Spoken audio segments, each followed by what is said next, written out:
When you're trying to decide which company to invest in, discarding the bad ones is as important as selecting the good ones. In order to do this, the best thing is to read about the company and its business, preferably in their investors relations website. Focusing on the numbers, there are hints that the company is not doing well, and here we will identify 5 red flags to avoid losing money. Declining revenue. This is a very obvious one. If the company makes less sales each year, something is wrong. Excluding declining businesses like tobacco, which are an oddity, a normal business should grow its revenues every year, even if just a little. More sales means more money, more dividends, etc. Checking this is as easy as reading the income statement for the company and checking the trend over the years of the first line.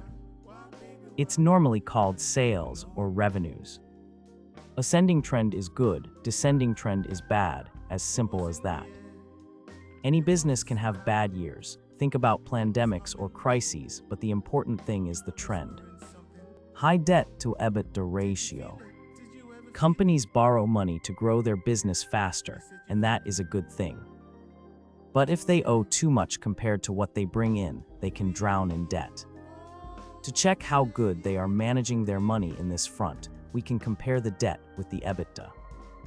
The debt can be seen in the liabilities section of the balance sheet. You have short-term and long-term, and adding them up will give you the total debt. We saw EBITDA in a previous video.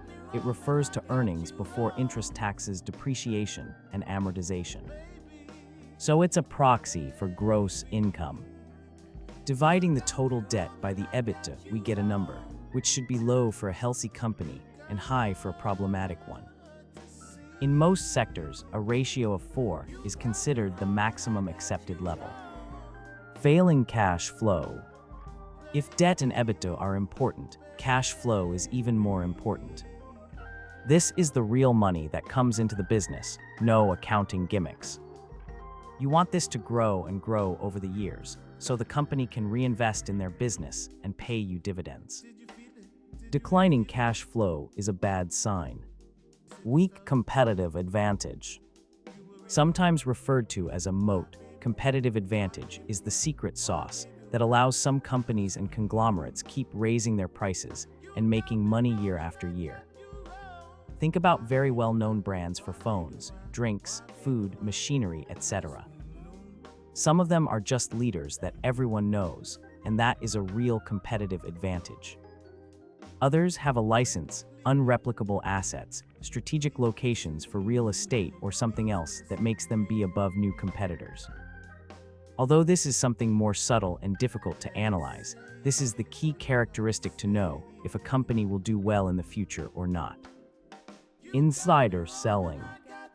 Finally, although not as strong as the others, insider selling can also flag a business in decline. There are people working inside the company that knows how well things are going much better than you can ever know. If they report massive selling of stock, maybe something is really wrong and you should avoid the stock. Here you have 5 red flags to avoid when selecting a company to invest. I hope this was useful to you. If you liked the video, hit like and subscribe. Thank you.